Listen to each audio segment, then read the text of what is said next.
Hello and welcome to Things to Think About. Today's topic is predicting the future. Why would you want to predict the future?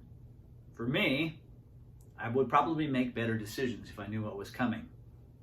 The moral and ethical sides of that make it complex, but we'll leave that out for now and just say, I want to predict the future so I can make better decisions. So how do we predict the future? Well, currently, I don't believe there's a surefire method, but we could think about it. And I like to think about it on this continuum, which is just current thinking. I just threw it up here. From scientific and logical to emotional and spiritual and everything in between. On the scientific and logical side, it's really about forecasting, using data and what we know to look into the future, using inferential statistics and probability. You pump all that data into artificial intelligence and machine learning, and the next thing you know, you've got possibilities.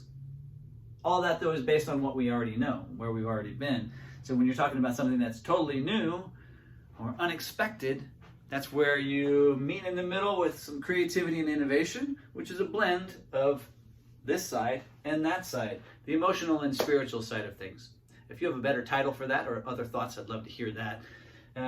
On this side, for me, it's intuition, being able to just see things that others don't see, kind of get a feel for what's coming, and visioning, being able to see over the horizon to get a vision of the future using imagination, which is what a lot of science fiction and other types of writers do, not because they're trying to predict the future, but because they just extrapolate out and then they expand and add some creativity in there, and oftentimes they come up with ideas that end up actually coming true.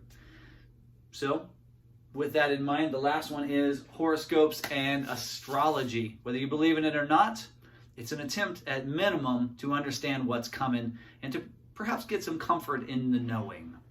So, predicting the future. What are the tools that you might use if you had to predict the future? How do you think about the future now? How do you make decisions based on unknown futures? These are all things to think about. If you find this conversation interesting or useful, leave a comment. Let's start the conversation and continue it on. You can also hit like, subscribe, etc. More important, this is an interesting conversation, and I look forward to digging into it more. So, leave a comment. Talk to you later.